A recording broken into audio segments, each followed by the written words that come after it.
देख लिया, पंच क्लेश देख लिया, क्रिया योग से समाधि के भाव और क्लेश तनु को हम लोगों ने देख लिया। अब जो क्लेश कमजोर हुआ पड़ा है, तनु हुआ पड़ा है, लेकिन अभी है और कभी भी वो जग सकता है, तो उनको अब नष्ट करना है और नष्ट करना, ताकि उसको खत्म करेंगे तो क्लेश खत्म होगा, तो हमें शांति मिलेगी, चित्त हमारा स्थिर होगा। अब कहा गया है कि कैसे करेंगे उसको, तो 10वें सूत्र में कहते हैं साधन पाद में महर्षि पतंजलि, ते प्रति प्रसव हेया सूक्ष्मा, उसको और सूक्ष्म कर देना है। प्रति प्रसव के द्वारा उन क्लेशों को सूक्ष्मा है नष्ट कर देना, एकदम सूक्ष्म से सूक्ष्म बना देना है। प्रति प्रसव का मतलब क्या होता है? चित्त का अपने कारण में लीन कर देना, प्रति प्रसव कर देना। हे मतलब त्यागने योग्य है। अब प्रति प्रसव शब्द क्यों आया है? तो इसमें एक शब्द हम लोग अगर इतना देखें, प्रसव शब्द देखें, तो हम ये जानते हैं कि माता के गर्भ से हम लोगों का प्रसव हुआ है, और जब इस प्रोसेस को हम उल्टा कर दें तो हम माता में समाहित हो जाएंगे, यानी माता से हम निकले हैं, माता से हमारा जन्म हुआ है। और अगर हम इसके उल्टा हम सोचें तो प्रति प्रसव हो जाएगा अगर हम पुराने समय में जाए। अभी जो कि माता और पुत्र में ये संभव नहीं है, लेकिन प्रकृति में ये संभव है। कैसे संभव है प्रकृति में? कहा गया है कि वो जो मूल तत्व है, मूल प्रकृति है, यानी सत्य रज और तम जब बराबर की स्थिति में होती है तब वो मूल प्रकृति कही जाती है। उसमें विक्षेप हुआ तब जाकर के सृष्टि का निर्माण शुरू हुआ, तो उससे एक एक तत्व निकलना शुरू हुआ, एक एक चीज आता गया और सृष्टि बनती गई, फैलता गया। अब जो शुरुआत में एक था, यानी सतरज स्तंभ को अगर एक मान ले, मूल प्रकृति मान ले, एक था, एक से फैलता गया फैलता गया। अब इसको फिर से अगर हम समेटे, यानी कि जैसा कि हम लोगों ने समाधि बाद में पढ़ा हुआ, पहले स्थूल पर जो है हम समाधि लगाएंगे, उसको कंट्रोल करेंगे, फिर सूक्ष्म पर जाएंगे, सूक्ष्म से जो है फिर मूल प्रकृति तक जाएंगे। वही प्रक्रिया प्रति प्रसव है। प्रसव उसका उल्टा प्रति प्रसव, यानी कि अपने कारण में लीन होना ही प्रति प्रसव है। तो प्रति प्रसव करने से क्या होगा? ये जो आपके क्लेश हैं ये नष्ट होगा, क्लेश को नष्ट करना है। तो क्लेश को नष्ट करने के और क्या उपाय बताए गए हैं? कहा गया ध्यान हेया तद वृत्तय, ध्यान हेया तद वृत्तय, ध्यान द्वारा त्यागने योग्य क्लेशों की वो स्थूल वृत्तियां जो है, तद वृत्तय है, वो ध्यान के द्वारा भी त्यागने योग्य है। यहाँ ध्यान को व्याख्या अब बता रहा हूं, व्याख्या में विद्वानों ने ये कहा है कि ध्यान को विवेक ख्याति संज्ञक भी कहा गया है। व्यास भाष्य में क्या कहा गया? क्रिया योग से छीन किए गए क्लेशों की स्थूल वृत्तियों को विवेक ख्याति के द्वारा त्यागना चाहिए, वो त्यागने योग्य है विवेक ख्याति के द्वारा। यहाँ ध्यान हेया शब्द जरूर कहा गया है, लेकिन ध्यान को यहाँ जोड़ दिया गया विवेक ख्याति से। इसलिए जोड़ा गया है, जब हम ध्यान करते हैं तो विवेक ख्याति की प्राप्ति होती है, इसीलिए इसको उसका संज्ञक कहा गया। संज्ञक ये व्याख्या में कहा गया, विद्वानों ने कहा है संज्ञक मतलब उसका एक नाम कहा गया ध्यान का। तो दो चीज हम लोगों ने देखा, एक प्रतिप्रसव और एक ध्यान हेया तदवृत्तय।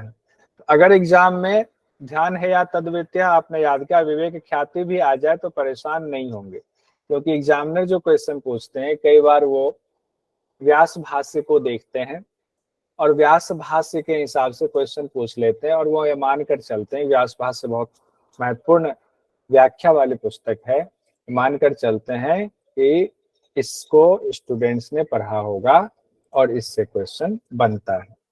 तो ध्यान हेया है तदवृत्तिया में विवेक ख्याति भी जोड़ लीजिए, आप ध्यान को विवेक ख्याति भी कहेंगे। तो दो चीजें हो गई ऊपर, अभी हम लोगों ने दो चीजें पढ़ा, छीन करने का और उपाय कौन कौन से पढ़ा है, एक बार उर्मिला जी बता दीजिए कौन से दो उपाय अभी तुरंत हम लोगों ने पढ़ा। निकिता जी बता दीजिए। सर, जो स्थूल रूप है उसको खत्म करने के लिए ध्यान है, फिर उसको तनु करने के लिए क्रिया योग है, और पूरी तरह से खत्म करने के लिए प्रतिप्रसव भाव है। ठीक है, 3 चीजें आपने एक अच्छी व्याख्या की है, क्रम से व्याख्या किया है, 3 चीजें आपने बताई। अभी तक 3 चीजें हम लोगों ने पढ़ा, लेकिन अभी तुरंत हम लोगों ने 2 चीज पढ़ा है। और कोई बताइए, श्वेता जी माइक खोल कर बताइए जरा। हाँ, आपने उसमें मैसेज में डाला है, बढ़िया, माइक खोल कर बताइए।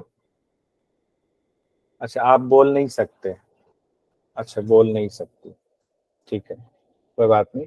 मीनाती जी बताइए। जी सर। सर क्लास को प्रतिप्रसव करने के लिए होता है, और प्रतिप्रसव और ध्यान हेया है तद्वृत्तय है, उसमें हमने कहा कि ध्यान से भी इन वृत्तियों को हम खत्म कर सकते हैं। कैसे? तो कहा गया ध्यान से, यहाँ तात्पर्य कहा गया विवेक ख्याति से, ठीक है। अब यहाँ तक तो कोई कंफ्यूजन मुझे नहीं लगता होगा कि हम क्लेश की बात करें, क्लेश को कैसे तरीका बताया जा रहा है खत्म करना, खत्म करना, कैसे कैसे खत्म करना, अलग अलग तरीका महर्षि पतंजलि बता रहे हैं। अब आगे बढ़ते हैं हम लोग, यहाँ तक वो वाला पोर्शन हमारा आ गया। अब उससे थोड़ा सा एक स्टेप आगे बढ़ने की कोशिश करते हैं। आखिर क्लेश हमें किस तरह परेशान करता है, अब इसकी व्याख्या आगे हो रही है कि क्लेश क्यों जो है, हम क्लेश से इतना परेशान हो, क्यों क्लेश को लेकर के हम इतना जो है चिंतित हो रहे हैं कि उसको खत्म ही करना है, तभी जो है हमारा कल्याण होगा। तो महर्षि पतंजलि 12वें नंबर के सूत्र में कह रहे हैं, क्लेश मूलः कर्माशयो दृष्टादृष्ट जन्म वेदनीय। क्लेश मूलः कर्माशयो दृष्ट अदृष्ट जन्म वेदनीय। क्लेश मूल है, जड़ है कर्माशय का, और ये होता क्या है, इस कर्माशय में जो चीजें पड़ी हुई हैं वर्तमान में और भविष्य में ये आपको वेदनीय है, दर्द देने वाला है। तो कर्माशय का मूल क्लेश है। आपका जो कर्माशय है, जिसमें कि अलग अलग जन्मों के हो सकता है, या बचपन से लेकर अभी तक के हमारे कर्मों के जो है फल उसमें बैठे हुए हैं। कुछ फल फूट रहा है, कुछ फूटने वाला है, कुछ जो है गर्भ में है। तो जिस कर्माशय यानी कर्म समुदाय में अविद्या आदि 5 क्लेशों की वजह से संस्कार तैयार हुए हैं, वो वर्तमान और भविष्य दोनों जन्मों में भोगा जाने वाला है, वेदना देने वाला है, ठीक है। जो दृष्ट है और जो अदृष्ट है, 2 शब्द इस्तेमाल किया गया है कि जो अभी आप भोग रहे हो, दिख रहा है कि हमें कष्ट में है, हम क्लेश में हैं, या आप सुख में हो, तो सुख भी देखिए, सुख भी आपके लिए वो वेदनीय ही है, क्योंकि जन्म जन्मांतर के चक्र में सुख भी आपको बांध के रखता है। तो जो दिख रहा है और जो नहीं दिख रहा, अभी हम बड़े आनंद में है, अब हमें पता नहीं हमारे ऊपर क्या कष्ट आने वाला है। तो दोनों चीजें हो गई, किसकी वजह से हो रही हैं? ये कर्माशय की वजह से हो रही हैं, और कर्माशय का मूल क्या है? क्लेश है। तो सारा खेल क्लेश का है। जो कहते हैं ना हम लोग ऐसे आम भाषा में, कलेश बहुत है। तो कलेश बहुत होगा तो उस कलेश से जो कर्म होगा वो कर्माशय में बैठता जाएगा और जन्म जन्मांतर तक हमें परेशान करेगा, वेदना देने वाला होगा। जब कर्माशय का मूल यानी क्लेश मौजूद रहता है तो उसका फल क्या होता है, आगे बताया जा रहा है 13वें सूत्र में महर्षि पतंजलि साधन पाद के बता रहे हैं, सती मूले तद विपाको जाति जात्या आयुर्भोगा। जात्या आयुर्भोगा, जाति आयु और भोग, इसको ध्यान रखिएगा जी। हैंड रेज कर रहे हैं कार्तिक सर। कर्माशय का मतलब क्या होता है? कर्माशय मान लीजिए आपका खजाना है, आपके पास जो है पर्स है, उस पर्स में आपने 2 रुपए का सिक्का भी रखा है, 10 रुपए का भी है, 50 रुपए का भी है।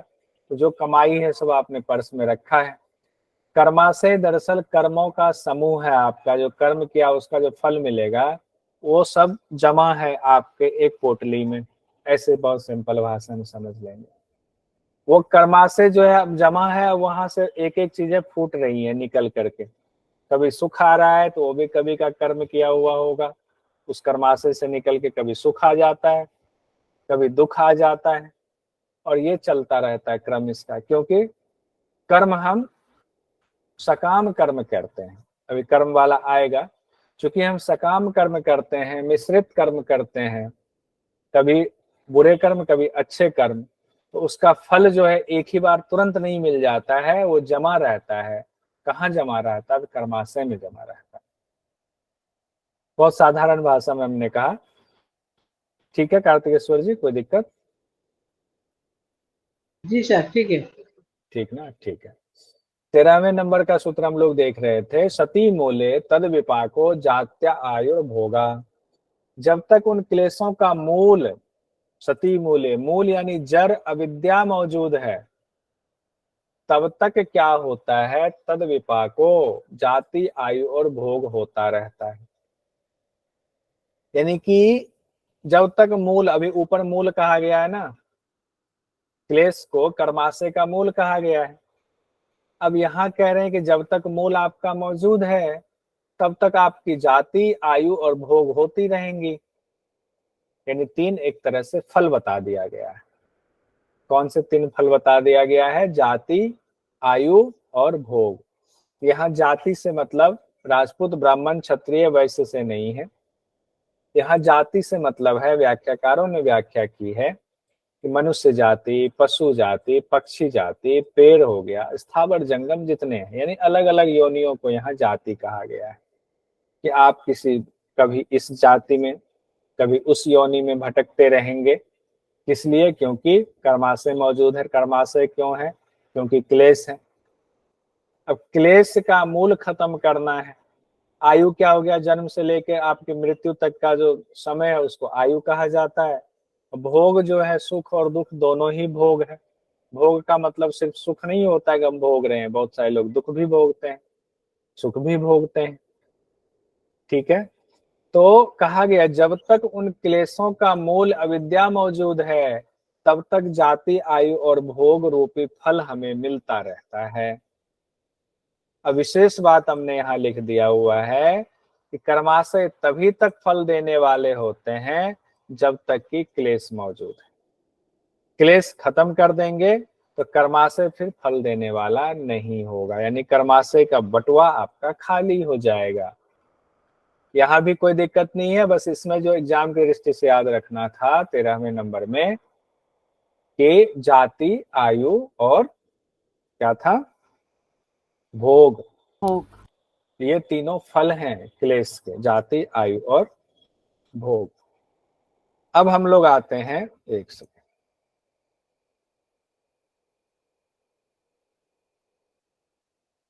14वें नंबर के सूत्र में महर्षि पतंजलि कहते हैं, ते लाद परिताप फलाह पुण्या पुण्य हेतुत्वात्।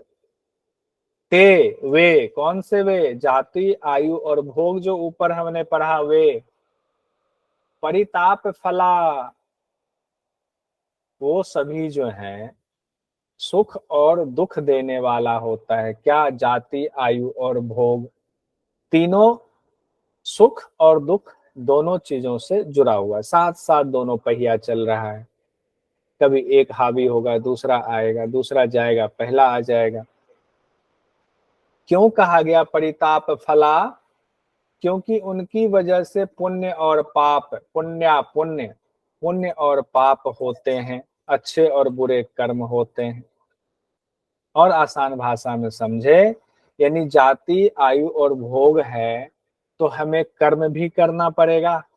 जाति, किसी भी जाति में हम पैदा हुए, हमारी आयु हुई, सुख दुख भोग रहे हैं तो कर्म भी कर रहे हैं। और वे कर्म कभी हम अच्छा करेंगे, कभी बुरा करेंगे। अच्छा करेंगे तो अच्छे कर्म, बुरा करेंगे तो बुरे कर्म, लेकिन चाहे अच्छा करे चाहे बुरा करे आपका कर्माशय बनेगा। कर्माशय में अच्छा बुरा सब है, तो दोनों का परिणाम या तो सुख होगा या दुख होगा, कुछ ना कुछ तो परिणाम होगा। इसीलिए कहा गया है कि जाति, आयु और भोग है तो हमें कर्म करना पड़ेगा, और वो कर्म कभी अच्छा हो सकता है, कभी बुरा हो सकता है। अब आगे कहा गया है, परिणाम ताप संस्कार दुखेर गुण वृत्ति विरोधाश्च दुखमेव सर्वम विवेकिनः। अब तीन चीजें, परिणाम, ताप और संस्कार। ये 3 दुख बताए गए हैं पातंजल योग दर्शन में, परिणाम दुख, ताप दुख और संस्कार दुख। इसको याद कर लीजिए। 3 दुख पूछ दिया जाए पातंजल योग दर्शन में, 3 दुख कौन से बताए गए हैं, तो परिणाम दुख, ताप दुख, संस्कार दुख बताए गए हैं। और गुणों के स्वभाव है दुखेड़ गुण, सुख, दुख और मोह। सुख हो गया आपका सत, दुख हो गया रज, मोह हो गया तम। इनमें विरोध होने से विवेकी के लिए भी सभी कुछ दुख ही है। यानी कि अगर सुख, दुख और मोह से आपका वैराग्य हो जाता है, और वैराग्य तब होगा जब आपके अंदर विवेक की प्राप्ति होती है, तो विवेकी के लिए यानी आपके अंदर जो विवेक का गुण आया, तब आपके लिए तीनों चीजें परिणाम, ताप, संस्कार और गुणों के स्वभाव सब जो है वो दुख ही जान पड़ता है। सुख भी आपको लगता है ये दुख ही है, इसलिए सुख भी दुख है, क्योंकि ये भी आपको संसार चक्र में बांध कर रखता है, मोक्ष नहीं पाने देता है।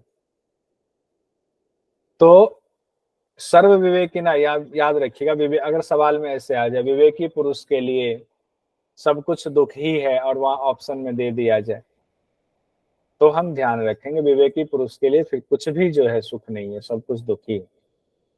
एक बार देख लेते हैं परिणाम दुख क्या है, ताप दुख क्या है और संस्कार दुख क्या है।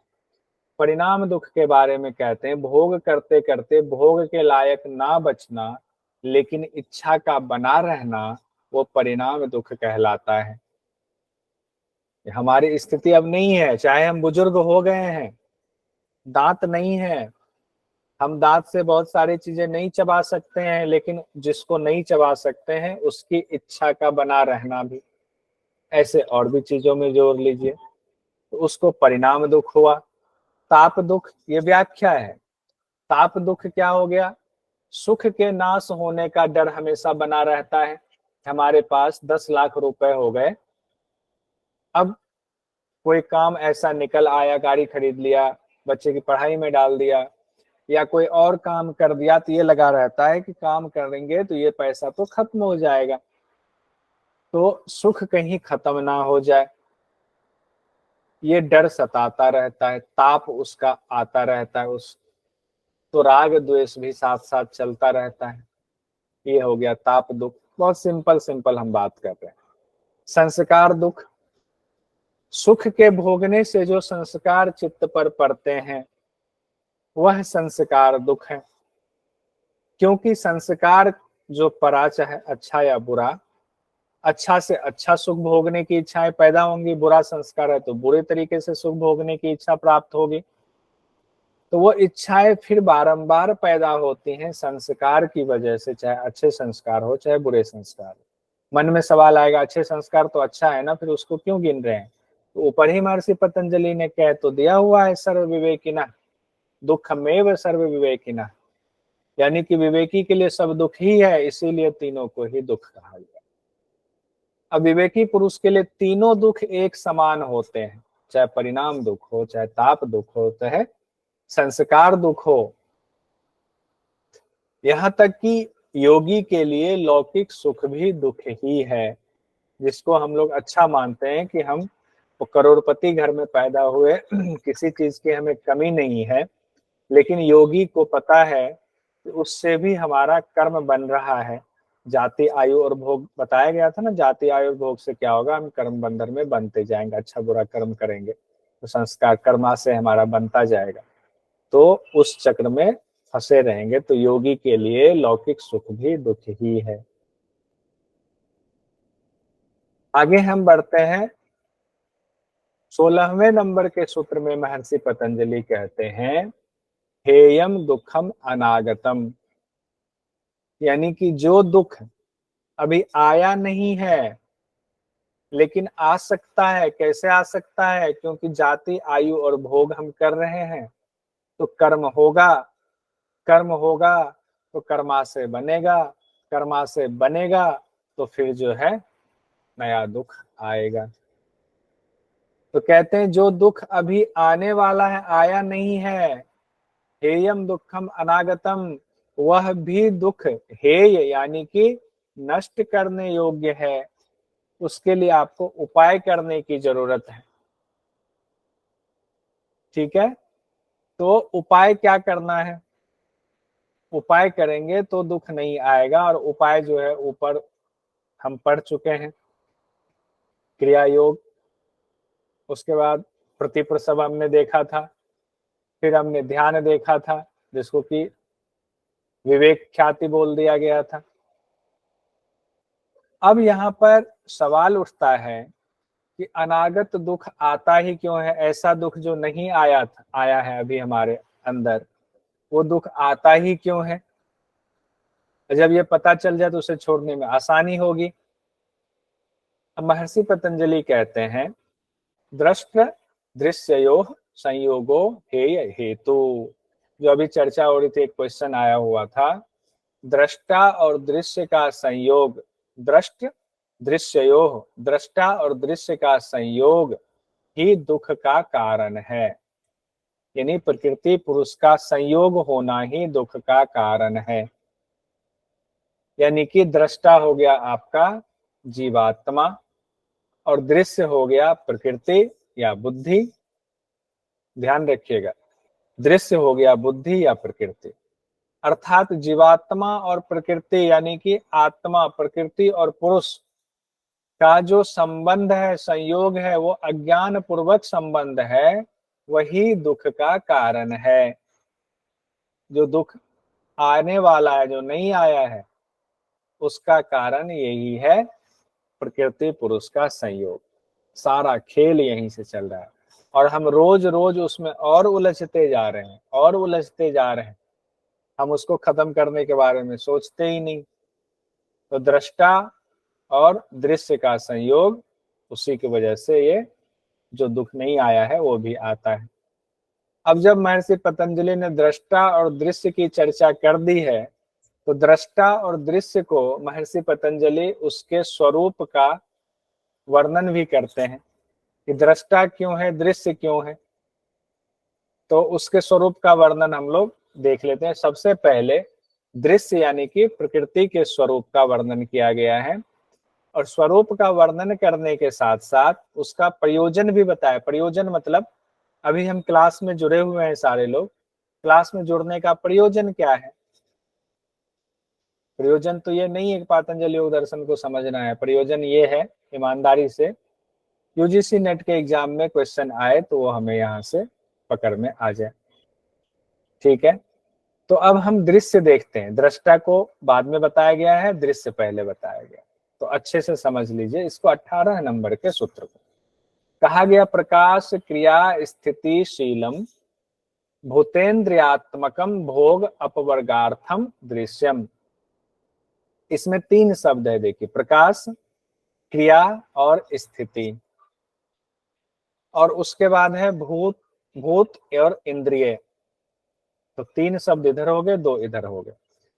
तो कहते हैं कि प्रकाश, क्रिया और स्थिति जिसका शील है यानी कि स्वभाव है, प्रकाश क्रिया स्थिति शीलम, जिसका प्रकाश क्रिया और स्थिति जिसका शील है यानी स्वभाव है। स्वभाव कैसे बना? सत रज और तम की वजह से बना। यानी कि देखिए, सत रज तम हर चीज में मौजूद है, क्योंकि सत रज तम से ही पूरी सृष्टि की रचना हुई है। तो चाहे आपका स्थूल है, चाहे आपका सूक्ष्म शरीर है, हर जगह सतरजतम मौजूद। मेन मटेरियल सतरजतम ही है। इस मटेरियल के बिना आप किसी की कल्पना नहीं कर सकते। तो सत का गुण क्या है? प्रकाश। रज का गुण क्या है? क्रिया। तम का गुण क्या है? स्थिति। इसीलिए कहा गया है प्रकाश, क्रिया और स्थिति जिसका शील है यानी स्वभाव। अगर एग्जाम में दे दे कि दृश्य का स्वभाव निम्न में से है, या प्रकृति का स्वभाव निम्न में से क्या है, तो प्रकाश, क्रिया, स्थिति है। और प्रकाश, क्रिया, स्थिति क्यों है वो हमने बता दिया, सतरजतम की वजह से। अगला जो शब्द है भूतेन्द्रियात्मकम, भूत और इंद्रिय।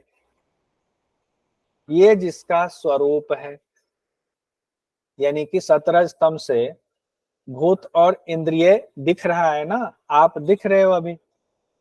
अगर कहें कि आप अपना वीडियो खोलें तो सोनू जी भी दिखेंगी, अमित जी भी दिखेंगे, कार्तिकेश्वर जी भी दिखेंगे। उनकी इंद्रियां जो दिख सकती हैं, स्थूल इंद्रियां, वो भी दिखेंगी। जो सूक्ष्म इंद्रियां हैं वो तो हम जानते हैं कि सबके अंदर है, क्योंकि हमारे अंदर भी है। तो ये हमारा स्वरूप हो गया। हमारा मतलब प्रकृति का स्वरूप हो गया। तो प्रकृति का स्वभाव और स्वरूप, तो इसको अपने से जोड़ लें। हम प्रकृति का अंश हैं और उसमें आत्मा जो है वो उसको प्रकाशित कर रहा है। तो भूत और इंद्रिय हमारा स्वरूप है, प्रकाश क्रिया स्थिति हमारा स्वभाव है। अब है कि स्वरूप और स्वभाव है ही क्यों? अगला मन में सवाल आता है, ये स्वरूप और ये स्वभाव क्यों है? हम क्लास में क्यों उपस्थित हैं? यानी कि प्रयोजन क्या है? आगे महर्षि पतंजलि ने लिखा है, भोग अपवर्गार्थम दृश्यम। भोग और अपवर्ग जिनका प्रयोजन है, यानी कि भोग कराना और अपवर्ग कराना जिनका प्रयोजन है, वह दृश्य है। यानी कि ये प्रकृति गलत नहीं है, इसको गलत मत समझिएगा। इसके स्वरूप को अच्छे से समझ लेंगे और उसका प्रयोजन समझ लेंगे तो आपका हमारा उद्धार हो जाएगा। इसीलिए तो कहते हैं मानव जीवन एकमात्र ऐसा जीवन है जिसमें कि हम इन चीजों को बुद्धि के द्वारा समझते हैं और अपना मुक्ति पा सकते हैं, और किसी जन्म में किसी योनि में और मुक्ति हमें नहीं मिलती। क्यों?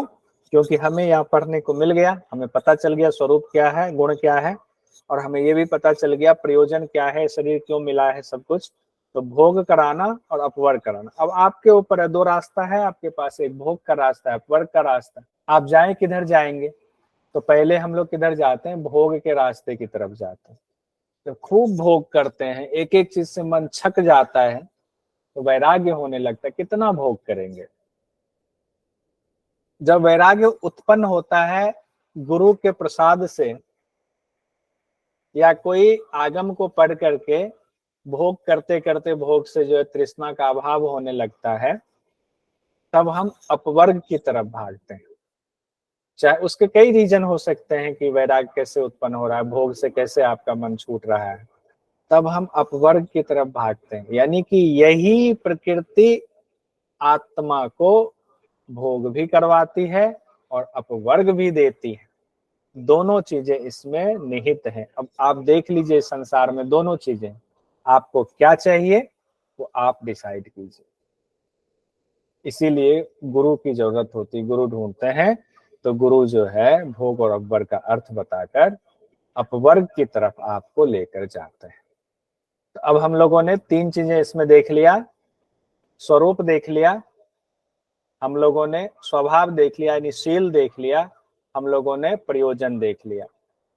ध्यान रखिए, कल इसको रिपीट करूंगा, अभी तो पूछूंगा आप बता दोगे तुरंत, ताजा ताजा है। कल पूछेंगे तो ध्यान रखिएगा। 19वें नंबर के सूत्र में अब हम लोग आते हैं। यहाँ कहा गया है विशेष अविशेष लिंग मात्र अलिंगानी गुण परवाणी। उस प्रकृति गुणों की चार अवस्थाएं बता दी गई हैं। यानी कि ये जो प्रकृति है, जो फैली हुई पूरा संसार दिख रहा है, सब कुछ दिख रहा है, उसको चार पार्ट में बांट दिया अवस्था। जैसे एक सपोज कीजिए पूरा शरीर दिख रहा है, ये कहते हैं ना गर्दन वाला हिस्सा, ये धड़ वाला हिस्सा, ये कमर से नीचे का पांव वाला हिस्सा। तो उसी प्रकृति के ये उसी शरीर के तीन पार्ट आपने कर लिए, उसी तरह प्रकृति के चार पार्ट हो गए। ये बताया गया है। क्या बताया गया है? विशेष अविशेष लिंग मात्र अलिंग। एग्जाम में पूछा जा सकता है, बहुत इंपॉर्टेंट है, ध्यान रखिएगा, नोट कर लीजिए। नोट्स तो आपको मिलेगा ही, अपना भी नोट करेंगे तो अच्छा रहेगा। पहले समझ लीजिए फिर नोट कर लीजिएगा। विशेष में आता है 5 महाभूत 11 इंद्रियां, ये विशेष में आता है। तो संख्या हो गई आपकी 16। 5 महाभूत 11 इंद्रियां। तो 16 हो गए। जो सिर्फ विकृति है उसको विशेष कहा गया है। सिर्फ विकृति से यहाँ तात्पर्य ये है कि 5 महाभूत सिर्फ पैदा हुआ है, किसी चीज को पैदा नहीं कर रहा है, इसीलिए इसको सिर्फ विकृति कहा गया। 11 इंद्रियां पैदा हुआ है, लेकिन 11 इंद्रियों से कुछ भी पैदा नया नहीं हो रहा है। 5 महाभूत से नया कुछ पैदा नहीं हो रहा है। अगर हम लोग तत्व को देखें तो तत्व की जो सांख्य दर्शन के हिसाब से बताया गया है उस हिसाब से हम लोग बात करें। अविशेष में आए 5 तन्मात्रा और अहंकार, तो कितने हो गए? संख्या हो गया कुछ 6। 5 तन्मात्रा और 1 अहंकार मिलाकर के 6 को अविशेष कहा गया है। ये प्रकृति और विकृति दोनों है। यहाँ से विकृति था तो यहाँ प्रकृति और विकृति दोनों है, ठीक है, वो अविशेष है। तो प्रकृति विकृति कैसे है? पंच तन्मात्रा भी नई चीज पैदा करता है। क्या पैदा करता है? पंच महाभूत को पैदा करता है। तो पंच महाभूत को पैदा करने की वजह से पंच महाभूत के लिए ये प्रकृति हो गया, और ये खुद जो है अहंकार से उत्पन्न हुआ है, तो उस हिसाब से ये विकृति हो गया। अपने से ऊपर वाले से पैदा हुआ है तो विकृति हो गया, अपने से नीचे पैदा कर रहा है तो उसके लिए प्रकृति हो गया। अहंकार का भी यही हाल है। अहंकार भी अपने नीचे पैदा कर रहा है, एकादश इंद्रिय और तन्मात्रा को पैदा कर रहा है, और पैदा खुद किससे हो रहा है? महद तत्व से, यानी बुद्धि से पैदा हो रहा है। तो एक से पैदा हो रहा है, दूसरा पैदा कर रहा है, तो दोनों गुण, प्रकृति और विकृति का दोनों गुण इसमें भी मौजूद है। तो कैटेगरी कैसे करेंगे? जो सिर्फ विकृति है वो विशेष हो गया, जो प्रकृति और विकृति दोनों है उसको कहा गया अविशेष, लेकिन बुद्धि को छोड़ करके। ध्यान रखिएगा, क्योंकि बुद्धि भी प्रकृति और विकृति दोनों है, लेकिन बुद्धि को छोड़ करके। तो 6 हो गए आपके अविशेष। लिंग मात्र महत तत्व को कहा गया है, बुद्धि को कहा गया है, और अलिंग कहा गया है मूल प्रकृति। इतना आसानी से हमें याद हो जाएगा। 2 से 3 बार पढ़ेंगे, समझ लेंगे तो याद हो जाएगा। अलिंग मूल प्रकृति, लिंग मात्र महत तत्व सिर्फ बुद्धि, अविशेष 6 हो गए, 5 तन्मात्रा अहंकार, विशेष 5 महाभूत, 11 इंद्रियां, ये 16 कुल हो गए जो कि विशेष। तो हमें एग्जाम में जैसे दे दिया जाएगा, इंद्रियां श्रेणी में आते हैं विशेष, अविशेष, लिंग मात्र, अलिंग, ऐसे। तो इस तरह से क्वेश्चन भी हम बना लेंगे, आगे आपको ये क्वेश्चन दे करके और ठोस करवा देंगे। आज हम यहीं तक रखते हैं, दृश्य तक। दृश्य का हमने देख लिया, उसके बाद दृष्टा का स्वरूप पतंजलि आगे बताते हैं। दृश्य के स्वरूप को हमने देख लिया, दृश्य की 4 अवस्थाएं हमने देख ली, विशेष, अविशेष, लिंग मात्र, अलिंग। अब हम लोग उसके बाद दृष्टा का स्वरूप देखेंगे, यानी कि आत्मा के बारे में महर्षि पतंजलि क्या कहते हैं उसको हम लोग जानेंगे कल की क्लास में। सर ये जो पंचम महाभूत और 11 इंद्रिया, हाँ, इसको सिर पे विकृति क्यों तो बोला गया है? इसका मतलब क्या है? सिर्फ विकृति, बहुत सुंदर सवाल है। सिर्फ विकृति इसलिए बोला गया है कार्तिकेश्वर जी, विकृति और प्रकृति पहले अगर हम समझ लें, ये 2 शब्द मान लीजिए कि आपके सामने आया है, ठीक है। एक शब्द आया प्रकृति, एक शब्द आया विकृति। यहाँ तो कोई कंफ्यूजन? स्टेप बाय स्टेप समझा रहा हूँ तो ये चीज दिक्कत नहीं होगी। ये बहुत अच्छा सवाल आपने पूछा। ये विकृति का मतलब सर क्या है? अभी समझ में आ जाएगा, बस यहाँ तक समझ में आ गया। प्रकृति और विकृति समझ में आ गया? जी सर। 2 चीजें, इतना तो समझ आ गया कि 2 चीजें हैं।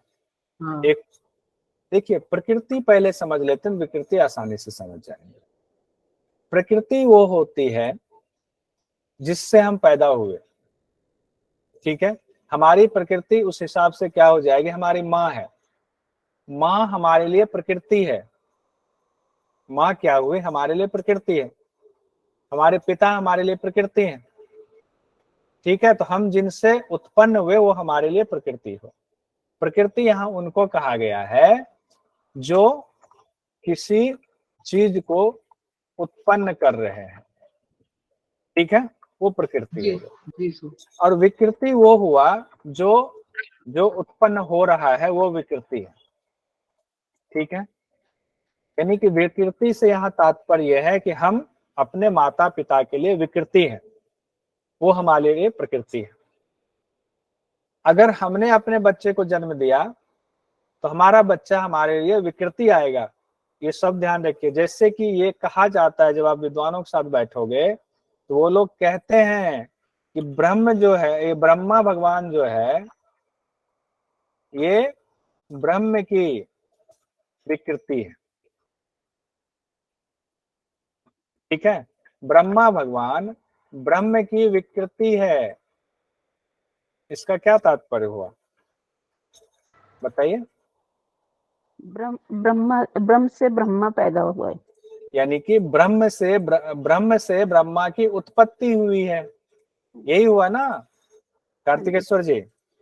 इसीलिए ब्रह्मा को ब्रह्म की विकृति कहा जाता है। हम लोग जनरली विकृति शब्द जब सुनते हैं हमारे मन में ये सवाल आता है, ख्याल आ जाता है, विकृति मतलब कुछ खराब चीज, नेगेटिव दिमाग में आ जाता है। इसीलिए हम इस चीज को जनरली इस सेंस में एक्सेप्ट नहीं कर पाते हैं, ये दिक्कत है। सत रज और तम से जो विकृति आई है, त्रिगुण जो दोष जो है चीज- तो विकृति है। ठीक है, अब आप कहेंगे, अब आपके मेन सवाल पर आते हैं। विकृति शब्द समझ गए? सर तो हम तो दोनों भी पद बच्चे होंगे, तो हम पहले हम विकृति थे, फिर जब हम बच्चा आएगा तो हम फिर प्रकृति बन गए, प्रकृति। इसीलिए देखिए, 5 तन्मात्रा और अहंकार को प्रकृति विकृति दोनों कहा गया है, वो अविशेष हो गया। 5 तन्मात्रा किसी से पैदा हुआ तो विकृति हो गया, और किसी को पैदा किया, 5 तन्मात्रा ने किसको पैदा किया? 5 महाभूत को पैदा किया।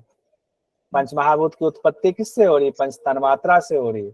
इसीलिए 5 तन्मात्रा पिता भी है और बेटा भी है। किसी का बेटा है, किसी का पिता है, तो किसी के लिए प्रकृति है, किसी के लिए विकृति है। ठीक है। ठीक है।